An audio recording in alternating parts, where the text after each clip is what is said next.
Hürmetlik vatandaş, bugünkü leksiyalarımızla başlayımız. Leksiyada size Roza Washington'da sözleyimiz. Bugün Çiğsağ 2020 yıl 9. ayının 14. günü yaptığı cüme vatandaşlar. Bugünkü vaziyetten söz alsak sizlerge.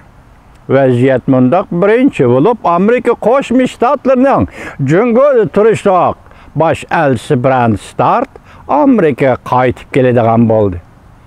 Buning to'liq xabari keyinchi o'ttirg'i chiqishi mumkin.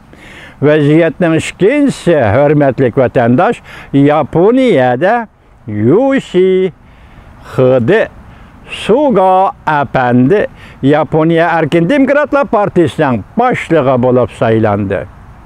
Belki 16. günü vazife öteşki olturdu. Vaziyetinin yana bir tarafı hürmetli vatandaş, Hindistan Jungo çevrası da vaziyet keskinleşti. 3 ahval şu anınga asasen biz bugün sizlerge leksiye teyyarlap geldik. Leksiyelerimizi sizlerge sözleyimiz vatandaşlarım.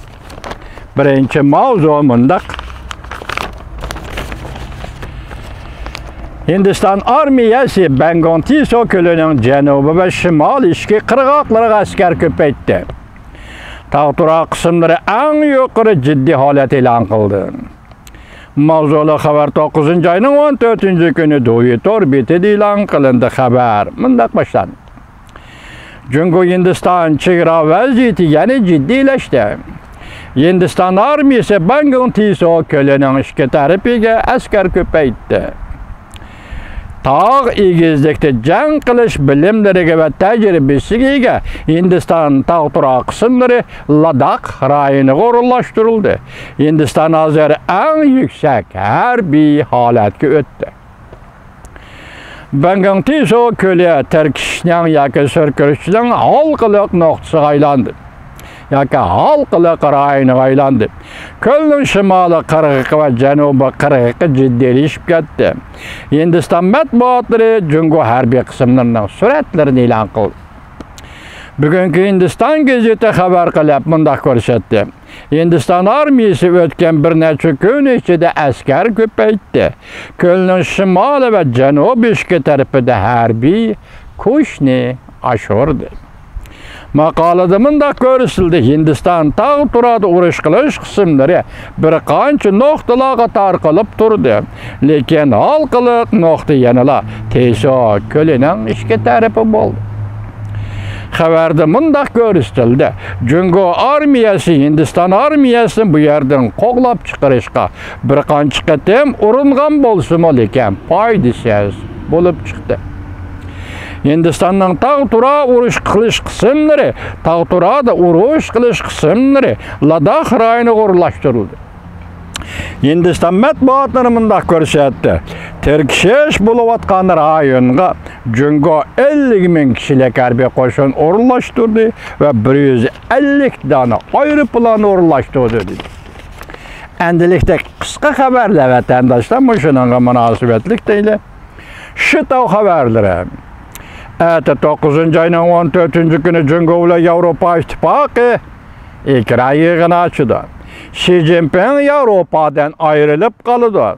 9. ayının 13. günü YouTube Şitav haberleri. Şitav haberleri yana başka.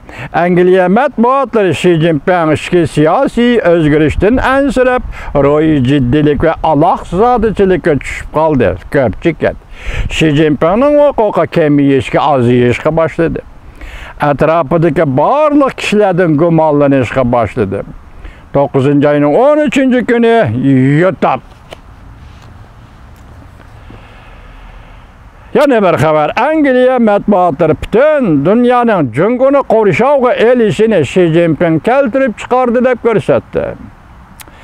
Partiya içinde toplangan köç ona hazır Xi Jinping'ni taxtdan tushishga majburladi. Mingjan axborot sanasi 9. ayının 14. günü.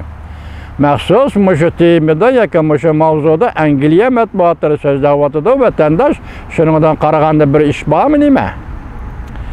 Tuyuqsiz. Yani Guayue Xitoycha ismi, Yaponcha o'z ismi Yoshihide Suga Efendi Yaponiya Erkin Demokratlar Partisi'nin baş qurğuşu bolup saylandı. Pat ardı Yaponiyanın sabık vaziri Shinzo Abe'nin ornuğa vazir bulup oldurup vazife öteydi.